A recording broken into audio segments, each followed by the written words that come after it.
This is Kakwenza Ruchirabashisha.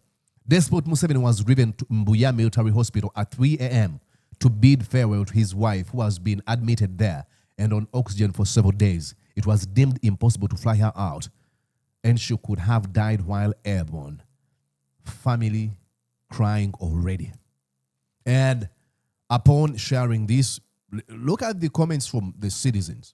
This one is, posting fire, and then when Magogo is going to be single again. What does that even mean? Is he trying to insinuate that Magogo, I don't know.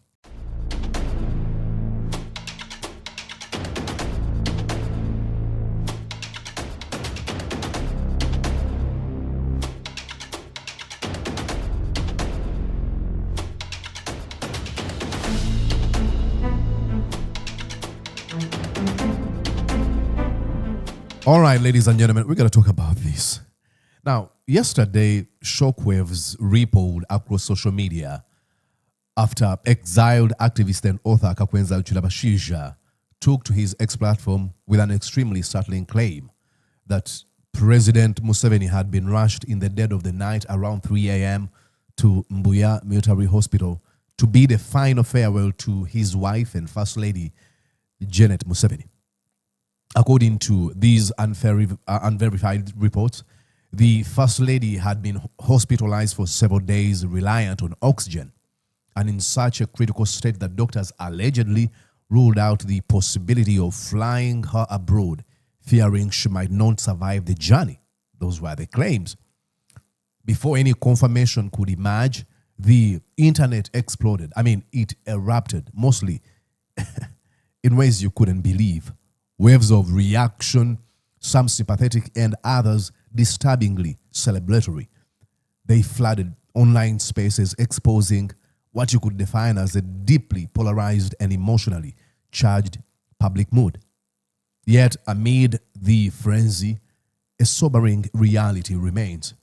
These claims still unconfirmed, and while I myself do not, and I will never celebrate the potential loss of human life, that's my Christian beliefs, the intensity of public reaction raises a very, very, very haunting question about the relationship between leadership and the people. Why would people celebrate the death of a First Lady? To President Museveni and the acolytes, the obsequious foot soldiers, and the First Family, do you see the depth of resentment? Do you? Do you recognize how far public sentiment has shifted to the point that even rumors of tragedy about your lives ignite celebration in some quarters? The question is, what does this reveal about the state of the nation and its future? So as these speculations continue to swirl, one urgent question hangs in the air, and I know that's the question you have. What is the true condition of Janet Museveni? Is she still alive? Is the public being left in the dark? She's a public figure. So we're going to go on and try to interrogate a few things here, ladies and gentlemen. Let me show you here. This is what Kakwenza Ruchirabashisha wrote. He said, Despot Museveni. This is Kakwenza Ruchirabashisha. Despot Museveni was driven to Mbuya Military Hospital at 3 a.m. to bid farewell to his wife, who has been admitted there and on oxygen for several days. It was deemed impossible to fly her out, and she could have died while airborne. Family crying already. And upon sharing this, look at the comments from the citizens. This one is, posting fire, and then when Magogo is going to be single again. What does that even mean? Is he trying to insinuate that Magogo, I don't know. But people, look here. This one says swear, and others, they have emojis. Hence the diversion from this imbecile. Probably others are believing it's diversion. Someone says, someone tell me it's true. You can read this right here. Someone tell me it's true. Okay, where do you get all this from? And others, they're asking these questions, and you have all these people, Naem One and stuff like that. We're going to go on and look at a few other comments from other people. And while many citizens were wondering whether this was true or not, Then the New Vision posts this. Plans for a Thanksgiving gathering slated for March 28th have been postponed due to unavoidable circumstances. Organizers have announced the event, spearheaded by Pastor Patience Wabogo, the daughter of Museveni, the lead pastor of Covenant of Nations Church, was expected to bring together Christians from across Uganda to Kololo Independence Grounds for Thanksgiving following a peaceful generational election. I mean, these folks are detached from the reality that you and I live in. To give Thanksgiving following a peaceful general election? Are you kidding me? Is she falling from Jupiter or Mars? What do you mean peaceful? Where people have been killed, abducted, many of them are still even in prison, many maimed. What do you mean peaceful? But, this was postponed. They're citing unavoidable circumstances. I wonder why. What are these unavoidable circumstances? And when was this posted? On the 25th, 2026, March. And you have all people now responding saying, then I think what we are hearing is true. And then this one says, God have mercy. You know what they're insinuating? This one says, this could give some weight to your claim of the First Lady being hospitalized. This guy is responding to Kakwenza. And then you have this one, first daughter meets God. Okay. Then this one says, indeed, we need to thank God following a peaceful election. Exactly. Look, this is what the Thanksgiving they're organizing. I mean, these people are detached from their reality that you and I live in. They think that if a cabal of a thugocracy that rules the country is living in a facade of peace, the entire country is peaceful. This is your brother, you girl, what's her name? It's Patience Rabogo. This is your brother, Muhoozi Kainerugaba. See what he was saying. We have killed 22 NUP, he's meaning NUP members, since last week. I'm praying the 23rd to be Bobby Wine. That's your brother.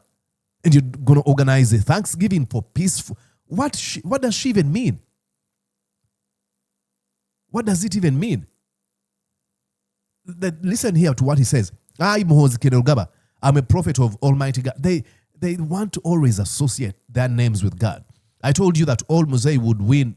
I told you all that Musei would win by the biggest percentage since 1996. And it happened. Now I tell you that NUP will be removed and extinguished from our land like a bad dream. Talking about removing and extinguishing. But, peaceful.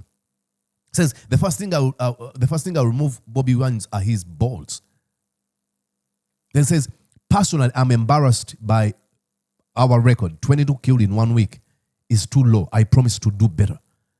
That's the peaceful country and peaceful election period you're wanting to organize a Thanksgiving for? What's wrong with these people? But again, I'm going back to the question I asked. You see people celebrating. And even fake news. Up to now, I consider it to be fake news. We need to know. I think I need to check on her X platform. When was the last time she posted? She's been seen on a public event. Let's see here. I think she was last seen on the 21st March 2026. This is here. And tell me if there's any president or first lady in any country across the world, who is still wearing masks. It is only Janet Museveni who does this with her husband, Yoweri Museveni, always wearing masks. Which is okay. I mean, if she's wanting to take care of herself, but that's the last time she was on a public event, 21st March 2026. But do you understand the level of resentment Ugandans have towards you? That even upon hearing fake news, they would erupt in celebration. Does it give you some sort of a pause and asking yourself, how do we change this? How did we get to this point?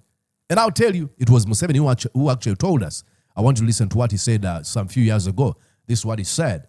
And probably he believed this, and we wonder what happened. Listen. I want the world to understand this. I want the world to understand this. The people of Uganda, the population of Uganda did not start violence. Did not start violence, okay? I was not a soldier, I was an intellectual. He claims he was an intellectual. Lie.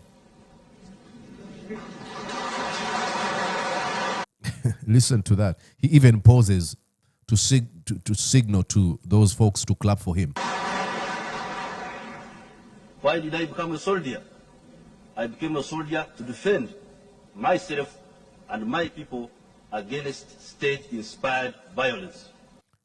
He became a soldier to, listen to this again. Myself and my, why did I become a soldier? I became a soldier to defend myself and my people against state-inspired violence. To defend himself and his people against state-inspired violence. Now, just a few years after that, guess who is visiting mayhem and violence to innocent people? It is your son. And what are you doing? Defending him, looking the other way. Oh, I became a soldier to defend myself and my people against state-inspired violence. But then I gave birth to a neighbor baby who is threatened, torturing, killing people using state resources. Make it make sense. Ladies and gentlemen, there's something I saw online, and then I said it would be nice to look at this as I was talking about wondering if Museveni really learns anything from these people celebrating the bad news about himself and his wife. It took me to Kenya. This was the last day of Daniel Arap Moi as president of Kenya. This was the last. PM, the outgoing President Daniel Arap Moi emerged from the country's official residence of the head of state after having what sources said was his last get-together meeting at State House with his former deputy members of the cabinet. Look at that. This is William Ruto and Mwai Kibaki. Top government officials and his two sons. He left for Uhuru Park to officially hand over power to Kibaki. It's a handover ceremony. Tulikuwa hapa kuaga mzee. Look at that. Don't you admire that? Daniel Arap Moi was handing over power to Mwai Kibaki. And then Mwai Kibaki left, and then we have Uhuru Kenyatta. Uhuru Kenyatta leaves, and then he leaves us with, William Ruto. Na yeye ameenda ku hand over. In a convoy of 20 cars and outriders, he took off, leaving his former lieutenants behind, some of whom took the opportunity to thank the electorate, while others had something to complain about. I would like to thank the people of Sabatia who have elected me for the last 3 consecutive terms. And I believe that if it is their wish that somebody else represents them, then I would have to respect that particular wish. That's a Democrat speaking. Really sad at what happened, because the people of Transmara did not vote me out. I was voted out by the Electoral Commission because all the agents of my opponents were... The president then, shortly after 2 p.m., 2 army choppers to escort the outgoing president to his home in Kabarak landed on the grounds of State House. Then, a clearly somber mood as Moi made his last official journey to State House to hand over the residence to President Mwai Kibaki. Soon, Kibaki made his triumphant entry into State House in a convoy of 20 limousines and outriders under tight security. After a short handover ceremony, it was time for Moi to go home. Moi came to this house at the age of 54 years and left at the age of 78, and he could be the last president to occupy State House for that long. Don't you admire that, ladies and gentlemen? Don't you admire that? Now, I'll take you to, to what Museveni thinks if he sees that. This is Sky News interview. Listen to what he says. If I'm available. Not Not dead, dead. If I'm available and I'm not dead, but I'm still around. What? Senile, but I'm still around. You are senile. And I have some knowledge. If you are really serious about your country, why would you not want to take advantage of me? No, we are serious and we do not want you. Don't think that you're the only one with this knowledge. And for you to make a claim, if I am not dead and I'm available, there's so many people who are not dead and can offer better leadership than you. Oh, I have this knowledge. Again, this is the egotistical worldview of thinking, oh, I have this special knowledge. Without me, the country would go to ruins. Lie. Uganda was here before you. It's going to stay after you have left. If you have me, shut up and go. Go away. Disappear to Rajtula. There's a place for you to rest. If I'm available and you see me. What? This man makes me sick. If I'm available, not dead, not senile, but I'm still around, and I have some knowledge. If you are really serious about your country, why would you not want to take advantage of me if I'm still able? I mean, what do you think of the young people who do want change, who want someone else to govern? Do you think that that's not sensible? That was what you wanted as a rebel leader. No, me, I did not. I was actually dying to work with old people. Yeah, we don't want to work with you if you are dying. Those are your standards. Why should we use your standards for our own future? Oh, I was dying to work with old people. Okay, thank you for working with them. No, go away. Because we needed them. Unless you are not serious. Unless you are not serious. Behaves like he has some seriousness machine that measures seriousness. Unless you're serious. Hey, I know. We can get a leader who is not proud of abducting, torturing, and killing innocent people. We have a leader who's not going to, we can get a leader who's not going to shield corrupt folks. We can have a leader who won't keep a firm grip on power, using violence to keep himself in power. We can get a leader who is not as greedy as you are. That is a serious leader. A leader who keeps his word and respects the Constitution. A leader who looks at other people as human beings. You look at others as incapable. Below you, when you talk to them, you're usually using condescending tone. Gaslight them and present yourself as something special. You're not Museveni. You are not. You are not anything. Like zero. But I know you have surrounded yourself with I don't want to use that term. You've surrounded people who beg, who benefit from your presidency.